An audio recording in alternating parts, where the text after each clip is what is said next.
So here are 5 attitudes that I believe that we need to cultivate. The first of these is, I am a human being expressing God without reservation. This is an attitude that says, who I am is particular, is individual, but I am expressing God. And therefore, I am honorable, I am worthy, I count, and I shouldn't be thinking of myself as something that is less than valuable. That's the first. The second is, I accept myself without complaint. I have a slogan that I use in my own life. It says, whenever I hear my children complaining or other people and they ask me for advice, I always say, don't complain, don't explain. Don't complain, don't explain. I accept myself without complaint. I look at the body that I'm in, and I understand that this is nothing more than my curriculum to God.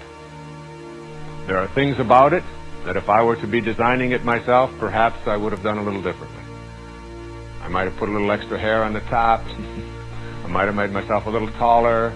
I might have made myself a little darker. I might have made my eyes a different color, whatever it is. But that isn't up to me. Because who I am is not this thing that I occupy. This is just a garage where I park my soul. And it doesn't matter. It is my curriculum to God.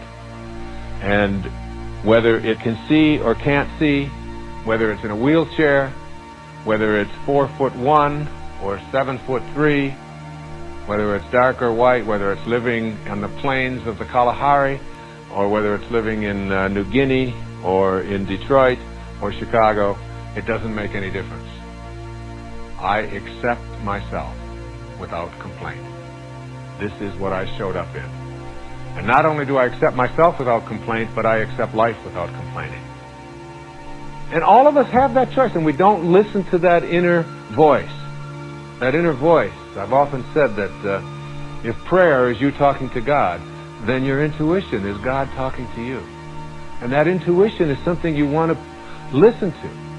And complaining about anything in your world, particularly about yourself, is a way of blocking the free flow of the divine intelligence that is everywhere and wants to be delivering abundance into your life. The third is, and this is a hard one for people, is I take full responsibility for my life. I take full responsibility for my life. You see, if you are disconnected or feel disconnected from the divine source, you cannot manifest. The separation is what keeps you from connecting. You can't align yourself. Not taking responsibility for your life and anything in it.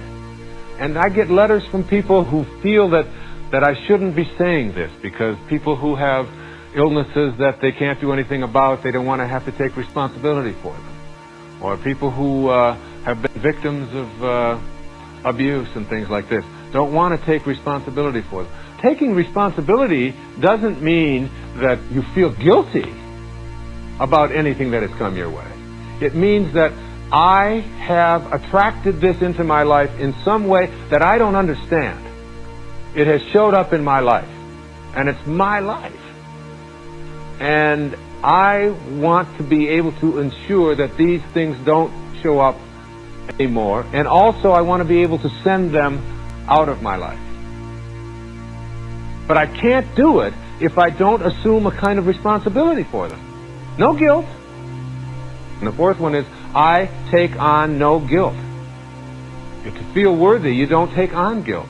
Just taking on this sense of responsibility. If I get anything in my body, that if it's a hernia, if it's an ache, if it's a pain, if it were a cancer, if it were arthritis, if it's I can't sleep, if it's a cold, if it's a backache, if it's a headache, whatever it is, I am going to say, there's something in me that has attracted this.